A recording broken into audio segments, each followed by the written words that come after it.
We finally made it happen. Yes, we did. We get everything centered there. How you like in California? Well, I was born out here. Okay. I lived here, pretty much my whole life until I came to Asheville for the last, for the pandemic times. And I liked Asheville a lot. I thought about staying for good, but I got a job offer and I came back here and I was like, yeah, dang it, I'm home, I get it. I Yeah, get it. man. That's good. I'm happy for you. Thank you, You brother. like you like what you're doing out there? Oh yeah. I mean, I was born for it. I'm a born and bred performer. How are you doing, man? What's going on? I mean, you know how it is. We're busy. Yeah. I'm trying to do a lot. Trying to grow a lot, as you know. Yeah. And honestly, I'm just trying to you know how they sometimes call it like riding the wave. Uh-huh. So I think I obviously the ocean can change at any time, but at this chapter in my life, I'm riding this wave and I'm quite happy with it. Right on. The main questions that I ask the guests on Newly Sober are, what was the end of your using like? Okay. What did you fall in love with in sobriety? Like what did you become passionate about? And what projects are you working on? And what kind of caffeine are you drinking? There you go. Uh, we can chat about the fact that I absolutely do love pre-workout instead of Hey. energy drinks, even though it's the same. I know it's the same, but I do love pre-workout. But Yeah. I wanted to bridge that gap as in time it won't be ARC versus Oasis. It's going to be ARC and Oasis, and then eventually it's just going to be us as a team, Right. hopefully, right? Well, the beautiful thing about recovery is, in spite of the fact that we, are competitive for, we're trying to attract clients to our respective places of business, that we're all on the same team. You know what I That mean? is, yes, that is neat. That is it's one of those things where it's like versus, the Yankees versus the Red Sox, where instead, regardless of what jersey you wear, as long as both are playing baseball, Yeah. right, then it's a successful day. Right. Which is different, which makes it different. Yeah. Oh, yeah. It's a Makes it whole beautiful. different arena. Um, But that's my biggest thing too, James, is that I was brought up in a I was brought up in recovery with that idea of just like, all right, can this treatment center be more successful than that treatment center? And from the very beginning, I always looked at it like I don't look at it like that. I look at it where regardless if someone goes, as long as someone's getting help, then that's a victory, yeah, right? absolutely. Doesn't matter what program they work. It doesn't matter what house they go to afterwards. Doesn't None of that matters if someone is in a situation to be of purpose and someone is in a situation to guide somebody. It shouldn't be biased based off of their opinion or biased based off of where they're employed at, as much as if this person's asking for help, help them the best you can. And if they take that help, then that's a success. Absolutely. I agree wholeheartedly. Why don't you tell me a little bit about like what it was like before you got clean? So I always start by acknowledging that I had a pretty decent childhood. There's no Great. trauma there, right? I have parents that are still happily married, and I'm the youngest of three brothers. So, the childhood of playing sports, having a tight knit family, I never wondered if I was going to have a new pair of soccer cleats, right? I Yeah. never wondered what I was going to eat when I got home from school. It was just your average, healthy childhood. But somewhere along the lines, which is, why it's, in my opinion, a family addiction. My oldest brother, he did begin to struggle with alcohol. And then at that point, there's a lot of different factors there, whether you want to call it the youngest sibling syndrome, where we just learn to raise ourselves and fend for ourselves, or the parents were trying to help him, and so there was a lot of maybe resent towards him. But yeah, I mean, it was a progression of, I know I've always had an addictive personality, I know things happened with both my siblings, which is why I definitely grew to love the program and grew to love recovery. Because after many years of feeling like I was um, ostracized out of a brotherhood, I get into Asheville and I get into, whether it was the program, whether it was a treatment center or the halfway, I felt like a tight knit of brothers again. And that was really key to my recovery. But, Yeah. my past has, loneliness and sadness and fear. A lot of my character defects stem from fear of loneliness and fear of being forgotten. And then, I also was just wild. A lot of us, regardless of my childhood, some of us are just kind of were out there. And, I joke about seeing the movie Catch Me If You Can. I took it to a whole nother level because that was part of my story too, is committing a lot of crime that I really didn't have any business being a criminal. I was just bored. I was under the influence and, I stole and I broke into a lot of places. And I was that kid who also thought mom and dad were going to be able to get me out of everything. Mm-hmm. And then when I went to that court date and I had, pages long of a record and the judge is like, yeah, your mom and dad aren't going to get you out of this. That was kind of where things got real. Yeah. So I have prison, I have incarceration as a part of my story. And then the insanity is that incarceration and prison isn't the lowest part of my life. And even 3 years after I get out of prison, when I did finally come to Asheville and get help, that, in my opinion now, still isn't even the lowest part of my life. That was just when I realized I couldn't successfully use. Yeah. And so I was open-minded to the fact that I couldn't successfully use. So I came to Asheville. But actually in recovery, when I had some years clean, and I wasn't working a program and I didn't practice any spiritual principles and I had a job and I had friends and I had money and I had all these gifts of recovery, yet I still wanted to, not live. That was when I finally realized that drugs and alcohol, that wasn't Hollan's problem. Incarceration wasn't Hollan's problem. My childhood wasn't my problem. I was my problem, right? And until I was willing to change, I was always going to feel that way. It was tough. It's tough to be, I had multiple years without a drink. I had a title. I had a desk. I had a nice place that I was living at. And I still was miserable. Yeah. How'd you turn that around? I asked for help. Yeah. A lot of, I'm coming up on 3 years. And Right. the way I look at it, thank you. The way I look at it is like the first year was a lot of ego. There's a lot of ego in my first year. Yeah. And then the second year was a lot of pride because I pridefully could not admit that I had an ego.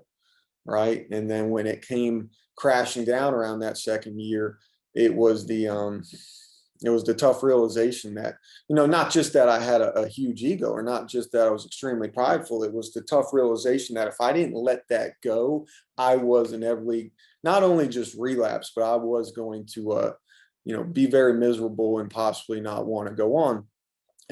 So it wasn't like I woke up one morning and was like, hey, James, I got a great idea. I'm going to turn my life around or, hey, I'm going to do something. It was one of those things where I was forced with no other option.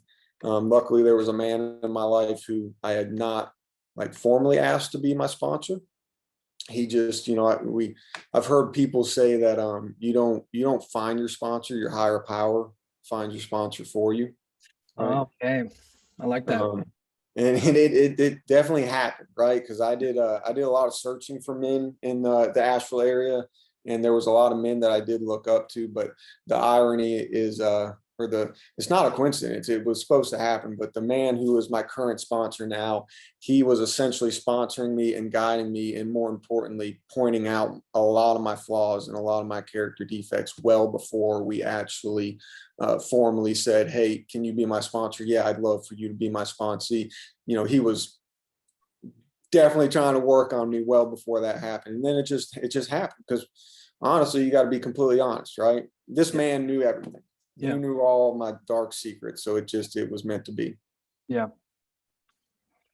Oh man, that's incredible. I love that our higher power picks our sponsor because it just, and I've said this before on this podcast, it did not occur to me that I was a chronic relapser. I thought that I kept on realizing I wasn't an alcoholic over and over again.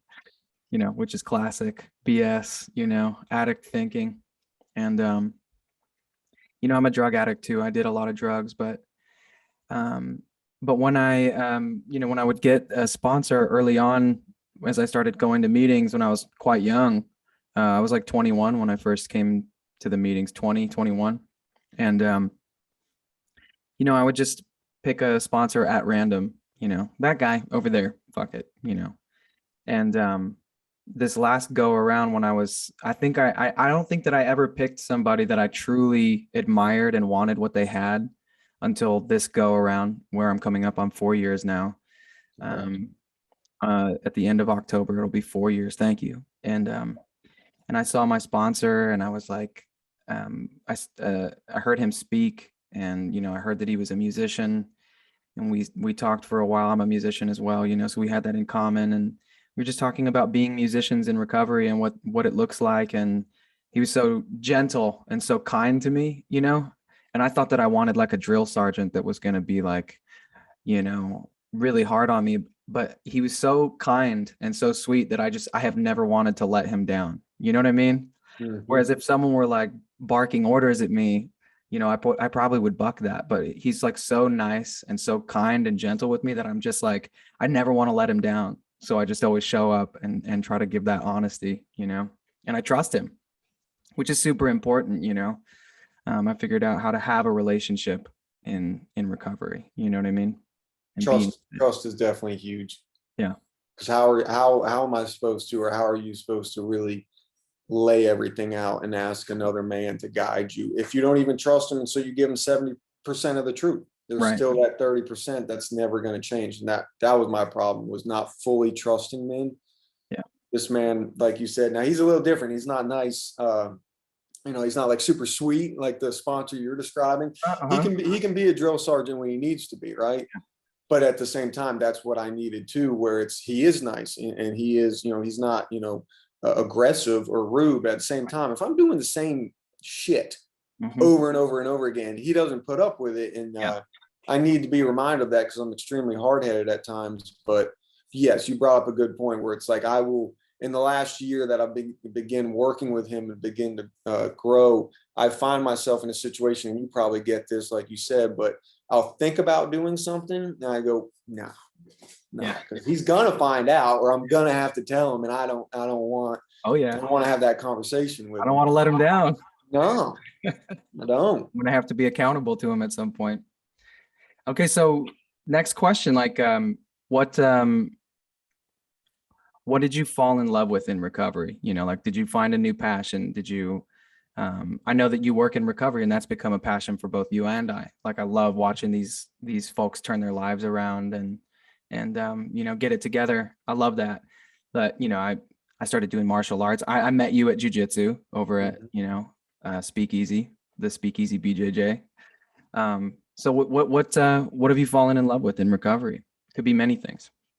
I think it is. I don't have a specific thing for you, and I think what I love the most about recovery is that it doesn't have to be one thing. Yeah. And it doesn't have to be something that you're used to. I was very set in my ways. I did the same thing, very routine. I still am very routine, but I would never go out of my comfort zone. And what I love about recovery is that I learned from recovery and from men and women, my predecessors, to say, don't ever say no to something. Try it once, right? Try something once. If you don't like it, at least you know. Yep. Worst case scenario, you just don't do it again, but you might find something, right? Right. And I've really taken that and ran with it because no, I never did martial arts. Right. I had no desire to ever, do jujitsu or Muay Thai or anything like that. And then this guy comes along that we know, and he's like, "Hey, I do it. Do you want to come one day?" And next thing I know, that year 1 to 2, where it was a really dark year of my life, if I did not have that outlet, the brotherhood to vent to him, or even just the punching bag to take my anger out on, I probably wouldn't be talking to you right now. Yeah, I hear you. It was meant to be at that time to have that outlet. Yeah. But no, there's multiple different things. Like you said, I love my job. And I've had multiple jobs in recovery with the sober living and the treatment. And I love the sober living, honestly, because, I love my job. I do. But I do acknowledge that where I work during the day it's like a timeout. But when they get to sober living and they are able to make their own choices, that's when it gets real. Yeah. They have the money, they have their wallet again, they have the car keys, they can drive again, they have the phone, they can choose to call a sponsor or call the drug dealer. They have all these choices back again, and it's up to them to decide, make the right decision or make the wrong decision, and being able to be with them and guide them, or just be a ear for them to, you know, vent to or talk to. But that's filled a lot of my cup over these years, is just being able to, even, I mean, there was been situations, James, where I was in a really dark spot, and just knowing that there was a house of men in early recovery that I could go sit on the couch and surround myself with like-minded individuals, knowing that I had that 24/7 safety net, it was huge. Yeah. It was absolutely huge. Yeah. These guys don't realize that they kept me in this program more so than they know over the last 3 years, because I've had to rely on them a lot. But you know what? One of the biggest things I've fallen in love with is being able to be an active member of my family. I don't share about it that often, but I do. I have 2 nephews now. And before I came to Asheville, my sister-in-law was very serious about, like, you know, you need to stop drinking. You need to get help, or you will never be an uncle. You will never see your nephew. And she was serious. You know, it wasn't a threat. It was an absolute, like, you will not ever be a part of his life. And I don't blame her. You know what I mean? It might sound harsh, but I do not blame her. But you know, today, you know, I just showed up. He turned you know, he turned 3, and I was able to drive home and surprise him. And when I pulled in, he comes running to my car because he recognizes my car, because I'm able to show up that much, right? And it's being able to show up for my family. You know, when I call, my mom doesn't have to. I'm not asking her to bail me out of jail. I'm calling just to ask how she's doing. Both my dad's parents died this past year, unfortunately, and I was able to be there for him rather than him always trying to take care of, you know, mom, because I was putting her through hell. Now my dad was able to grieve the loss of both of his parents in a 6-month time frame, which is absolutely tragic. But at the same time, he didn't have to worry about one more thing. Yeah. Right. And so just, I've fallen, I don't want to say I've fallen in love with it, but it is absolutely a gift. It is absolutely a gift to recovery, is that we're able to actually give back or show back up. And just being able, I'll say this because it kind of goes with it, but I don't know what I'm going to be able to do or be tomorrow. All right. I don't know what I'm going to be able to do tonight. And there's definitely I've fallen in love with the possibility of, I don't know, but the possibility of I get to know. Like, what am I going to find out today? And there is that bit of excitement of, I don't know what Hollan's going to like. I might like, you know, Taekwondo tomorrow. I don't know, but I get to find out. As long as I continue to stay around, I might get to find out. That's definitely something.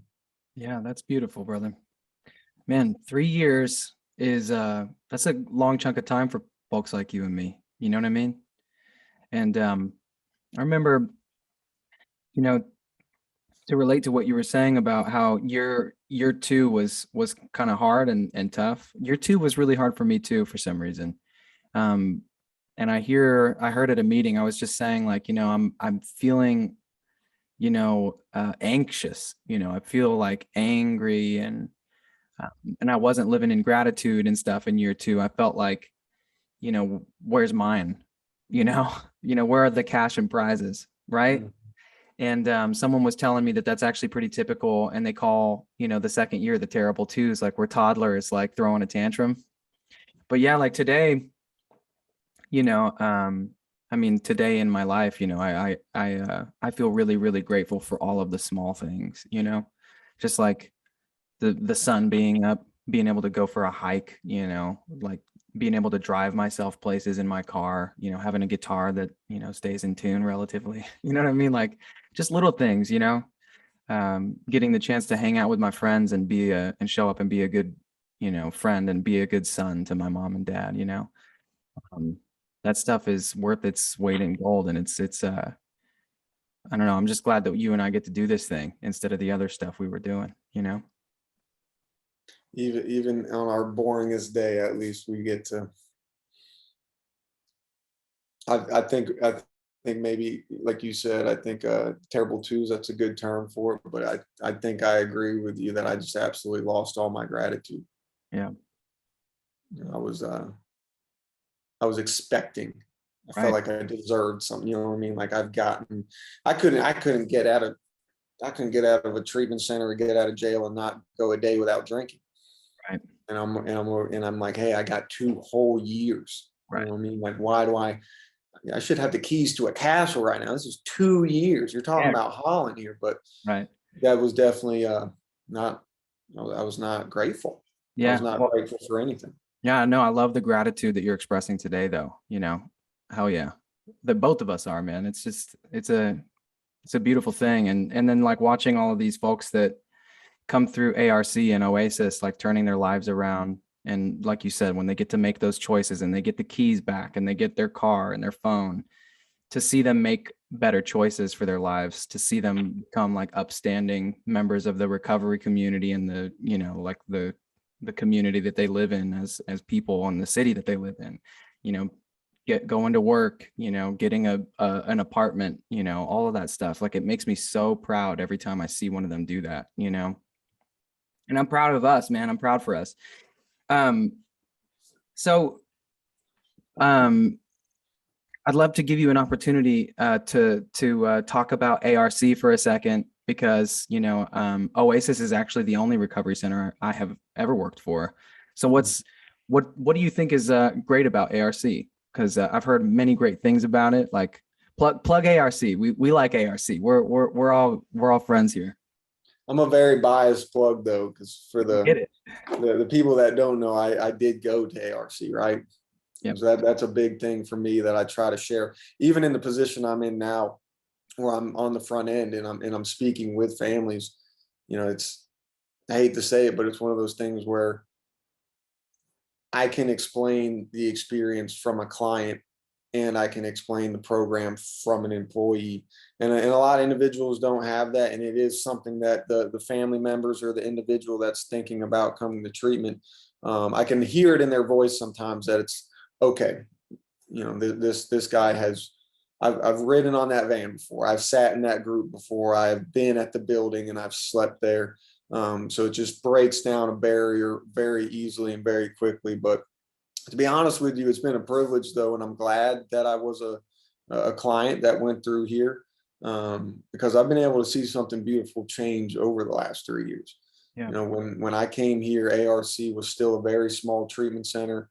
The average census when I was a client was anywhere between 15 or 20 clients, and now we baseline around 40, right? And we very rarely dip below, full capacity in the last year. And the buildings have grown, the classrooms have grown, the staff has been, we had a clinical therapist and I think a couple facilitators, right? And now we have over a half dozen therapists with a clinical director, with interns, with multiple therapists. So just the clinical setting itself has gotten to a point to properly handle the amount of staff we have, or clients we have, I'm sorry. But what hasn't changed from when I was a client to versus now that I know is one of the things that is it's different. It's different than a lot of centers, but when a client comes to us, they don't feel like they're in an institution, right? They don't feel like they're just another, patient, an insurance number. They immediately get here and all of the clients rush to meet them, all the staff rush to meet them, and they're immediately immersed in this atmosphere that, although we're not a family-owned treatment center, we have a family kind of atmosphere, right? And it is something that a lot of the clients, myself included, it's something that you when you feel a part of something, you don't want to leave, right? Yeah. And I think that's something that ARC and I know Oasis does a great job of doing too, where an individual comes here just seeking help for treatment. But what they didn't expect was that they were going to fall in love with Asheville. Right. They didn't expect that they were going to find a family, brothers and sisters that they didn't want to let down, like we spoke about with our sponsors, right? And felt so loved and so accepted that they didn't want to leave. Yeah. Myself included. I came here for a 30-day completion letter so I could take it back to court. Yep. I wanted to go right back to my apartment and I had no desire to do anything else.